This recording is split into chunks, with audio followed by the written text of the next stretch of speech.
बच्चों इस वीडियो में हम पढ़ेंगे इरिगेशन के बारे में 1.6। Okay, all living beings need water to live. हम जितने भी लिविंग बीइंग्स है सबको क्या चाहिए बच्चों? वाटर बहुत ज़्यादा रिक्वायर्ड है सबको। Water is important for proper growth and development. तो वाटर क्या चाहिए? Proper and growth and development के लिए बहुत ज़्यादा इंपॉर्टेंट है water. Water is absorb by the plant roots. तो वाटर को कौन एब्जॉर्ब कर रहा है? प्लांट के रूट्स एब्जॉर्ब करते हैं। Along with water, minerals and fertilizer are also absorbed। तो क्या हो रहा है? वाटर के साथ साथ मिनरल्स एंड फर्टिलाइजर जो कि हमने पढ़ा था उसकी फर्टिलिटी को इंक्रीज करने के लिए हेल्प करते हैं। फर्टिलाइजर एंड मैन्योर वो भी तो सॉइल में प्रेजेंट है। तो वाटर के साथ साथ क्या होता है बच्चों? वो भी एब्जॉर्ब हो जा रहे हैं। Plant contains nearly 90% water. तो प्लांट में वाटर कितने परसेंट है बच्चों? अप्रॉक्सीमेटली 90% दे रखा है। Water is essential because germination of seeds does not take place under the dry condition. Water इसलिए ज़्यादा इंपॉर्टेंट है क्योंकि जर्मिनेशन ऑफ सीड नहीं होता। जब भी अगर ड्राई कंडीशन है तो वहाँ पे जर्मिनेशन ऑफ सीड नहीं होंगे, इसलिए वाटर रिक्वायर्ड है हमें वहाँ पे। Nutrients dissolve in water are transported to each part of the plant. अब जो भी न्यूट्रिएंट्स प्रेजेंट है सॉइल में या फिर वाटर में जो डिजॉल्व है, हमें each and every part of plant में उसे डिस्ट्रीब्यूट होना या ट्रांसपोर्ट करना बहुत ज़्यादा ज़रूरी है। Water also protect the crop from both frost and hot air current। तो water क्या करता है बच्चों? या फिर frost means बहुत ज़्यादा ठंडा या फिर hot air current, दोनों से बचाता है। To maintain the moisture of the soil for healthy crops grown, fields have to be watered regularly। तो इस चीज़ को soil को moisture अप रहने के लिए या फिर crops को healthy रखने के लिए हमें watering बहुत ज़्यादा ज़रूरी है। मीन्स रेगुलरली हमें करना है watering।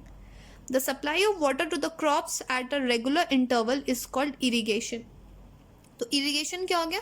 आप वाटर सप्लाई कर रहे हो क्रॉप्स पे regularly at regular interval, that is known as irrigation. तो ये भी बहुत इंपॉर्टेंट है, यहाँ से भी आपको क्वेश्चन आएगा, डेफिनेशन बिल्कुल आएंगे इरिगेशन की। The time and frequency of irrigation varies from crop to crop. तो आप जो इरिगेशन जो डिपेंड करता है, हम किस पे डिपेंड करेंगे इरिगेशन का, कब हमें पानी देना और कितना देना, ये टोटली डिपेंड करता है क्रॉप टू क्रॉप या फिर सॉइल टू सॉइल या फिर सीजन टू सीजन। तो ये फैक्टर्स बहुत ज़्यादा इंपॉर्टेंट है। इरिगेशन टोटली डिपेंड करता है crop to crop, first second soil to soil and third season to season. अब ऐसा नहीं है कि बारिश का दिन है और आप उसमें पानी दिए जा रहे हो, इरिगेशन किए जा रहे हो। वैसे ही बहुत ज़्यादा पानी हो रखा है सॉइल में, आपको जितना अमाउंट वाटर है चाहिए वो पहले से प्रेजेंट है, लेकिन आप तो भी ज़्यादा दे दोगे तो क्या होगा? सॉइल डैमेज होने लग जाएंगे, प्लांट डैमेज होने लग जाएंगे। यहाँ पे आपको दे रखा है in summer the frequency of watering is higher. जैसे मैंने अभी आपको बताया बारिश में इतना पानी देने की जरूरत नहीं है, बट इन समर टाइम पे क्या होता है? समर सीजन में हमें वाटरिंग की फ्रीक्वेंसी को इंक्रीज करना पड़ेगा। क्यों?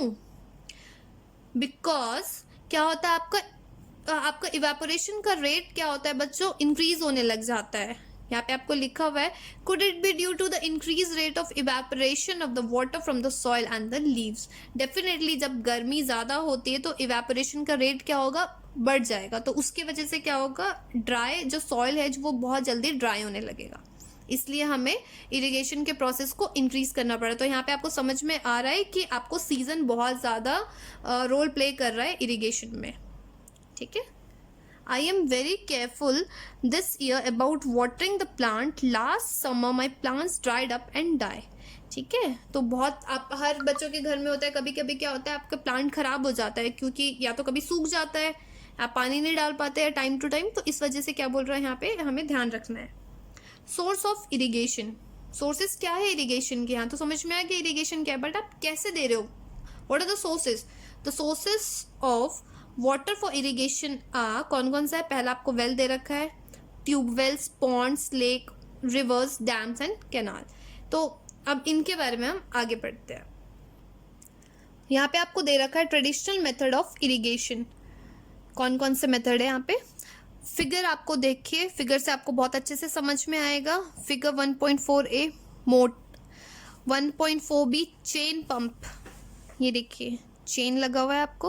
यहाँ पे मोड में क्या हो गया? आपको मैनुअली कर रहा है, आपको रोप लगा हुआ है, ठीक है, आप पुली से निकाल रहे हो, आप मैनुअली डाल रहे हो। यहाँ पे आपको चेन सिस्टम लगा हुआ है। सी में आपको लिखा है धेकली, ओके, यहाँ पे भी आपको रोप से निकल रहा है।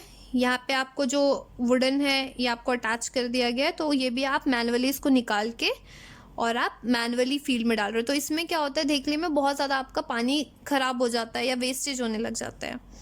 1.4D में राहत दिया हुआ है, ये देखिए यहाँ पे आपका एनिमल का यूज़ करें। तो आइए देखते हैं इसके बारे में, फिगर से तो समझ में आ गया, अब हम पॉइंट्स पढ़ लेते हैं क्या दिया हुआ है।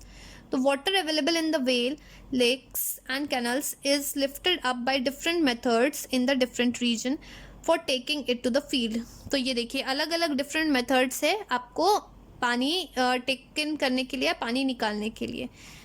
द कैटल और human labour is use in those method. तो इसमें क्या हो रहा है, आपको या तो कैटल का यूज़ हो रहा है या फिर ह्यूमन लेबर यूज़ कर रहे हो इनको करने के लिए।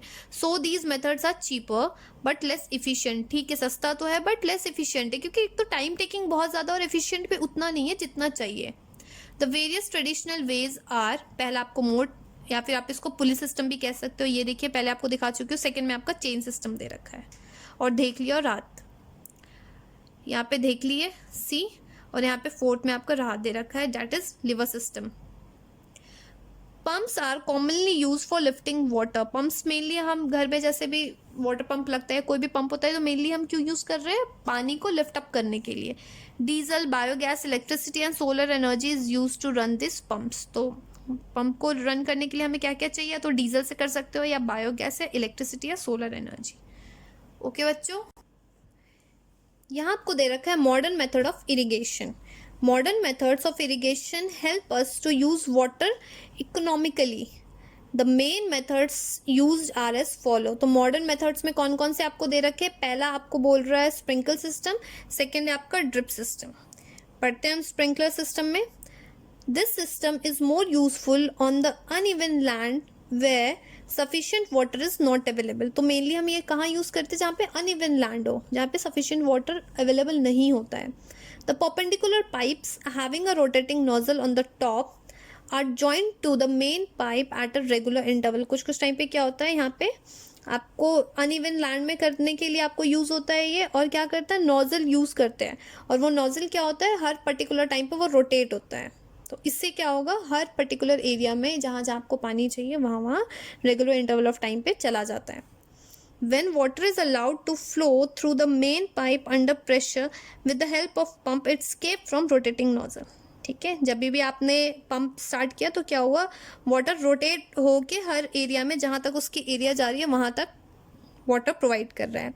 It gets sprinkled on the crop as if it is raining. तो वो ऐसे बहुत ज़्यादा आपका प्रेशर नहीं होता है, वो प्रेशर उतना ही रहता है या स्प्रिंकल उतना ही होता है, ऐसा लगता है जैसे बारिश हो रही है।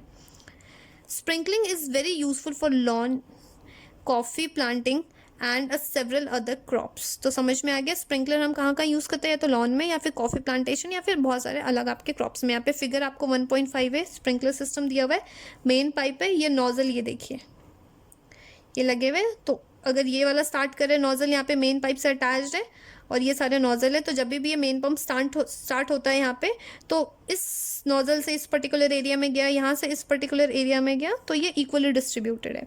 सेकेंड आपको दे रखा है ड्रिप सिस्टम।